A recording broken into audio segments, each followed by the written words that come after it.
We love looking through the questions that come into our Ask the Rabbi column on our website. I'm Susan Lappin, my husband Rabbi Lappin, and Rabbi Daniel Lappin. And one of the reasons we love it is because it gets us into interesting conversation over the dinner table as we discuss the questions. And here's a good example. Here's the question that we were discussing. Should religious people be involved in politics? Isn't it better to stay above activities that are so sordid and filled with corruption? Mitch. Well, Mitch, one of the obvious problems is that when you leave politics to only people who are comfortable with the sordid and the squalid and the decadent and the depraved, well, then you mustn't complain when they create a society and an environment that is intolerable, when they pass laws that are immoral and evil, because you left it to them. No. Look, we don't think politics are horrible. We think that politics is just another word for the practical application of your most deeply held moral values. And it happens to be a reality that in countries and societies that don't practice politics, the alternative is force, tyranny, regimes that are evil and oppressive. And so having even if the democracy isn't perfect, even if many of the people in politics are venal, selfish, small, petty, tyrannical little bureaucrats, and there are plenty of those to go around, the fact is it's still better than having men in uniforms and guns bossing us around.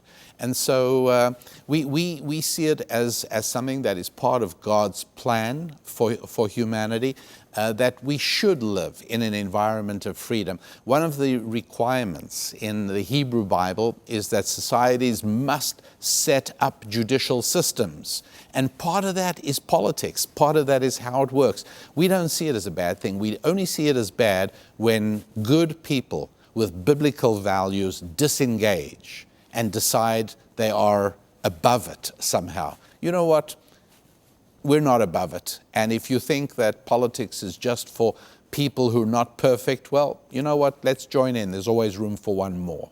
You know, and look, it is. It's very sad. Politics has definitely it's degraded. And it's very sad when you see someone really good go into something and then they're all of a sudden attacked and degraded. Start with the local level and think about it. What would happen if 3 members of the school board on your local school board were godly people instead of people who have an agenda to indoctrinate children in an anti-godly fashion? You step away from that, you're betraying the children in your neighborhood. So we should have a lot of gratitude for people who go into politics. And yes, we should keep an eye on them and we should let them know we're always watching, because it is a corrupting process. But sorry, go ahead. But as my husband said, it's better to be a corrupt process that then can have a light shed on it than being under the ruler of someone who can do whatever they want because they're just holding you at the end of a gun. And finally, please, we beg you, remember the biblical lessons. Stop expecting perfection in political candidates. We don't expect perfection from our grocery or our bookkeepers or our shoe salesmen. Please, there's no requirement that we only have to elect biblically perfect people, because if we were going to insist on that, the only people who could run are you and me. But let's just recognize the biblical lesson. God uses even imperfect people for his end. And so let's be generous in our assessment of everybody, because when we are generous in our evaluation of others, God is generous in his evaluation of us.